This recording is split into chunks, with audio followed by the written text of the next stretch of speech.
ठाणे जिल्ह्यातील ताज्या घडामोडींसाठी महाराष्ट्र 100 न्यूज चॅनल सबस्क्राइब करा.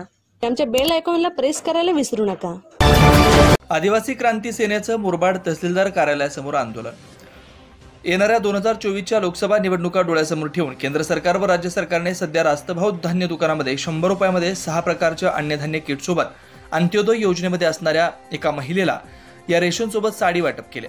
मात्र याला आदिवासी क्रांती संघटनेने आक्षेप घेऊन अतिशय हलक्या दर्जाची साडी देण्यापेक्षा आधी आम्हाला रस्ता, रोजगार, शिक्षण, पाणी द्या अशा तीव्र भावना व्यक्त करत आदिवासी महिलांनी या साड्या शासनाला परत करून मुरबाड तहसीलदार कार्यालयासमोर आंदोलन केलं. आदिवासी क्रांती सेनेचे अध्यक्ष दिनेश जाधव यांच्या नेतृत्वाखाली झालेल्या या आंदोलनात आदिवासींनी अनेक मागण्या केल्या.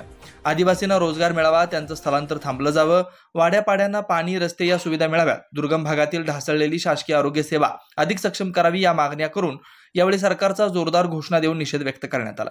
या आंदोलनास आरपीआय सेक्युलरचे ठाणे जिल्हाध्यक्ष रवींद्र चंदने, राष्ट्रवादी काँग्रेस पार्टी शरदचंद्र पवार गट मुरबाड तालुकाध्यक्ष दीपक वाघचौरे, वंचित बहुजन आघाडीचे तालुकाध्यक्ष गुरुनाथ पवार, आदिवासी एकता परिषदेचे राजाभाऊ सरनोबत इत्यादींनी आपला पाठिंबा दर्शवला होता.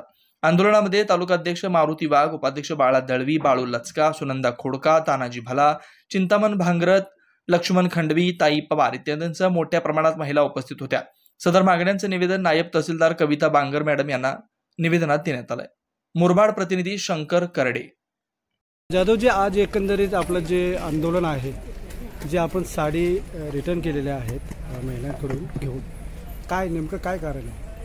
मागच्या महिन्यामध्ये फेब्रुवारी महिन्यामध्ये एक आनंदाचा शिधा केंद्र सरकारने, राज्य सरकारने रेशनिंग दुकानांच्यावर वाटप केला. या आनंदाच्या शिधासोबत एक अंत्योदयच्या एका महिलेला साडीसुद्धा वाटप झाली. परंतु ही साडी जर आपण बघितली तर अतिशय हलक्या दर्जाची साडी वाटप केलेली आहे.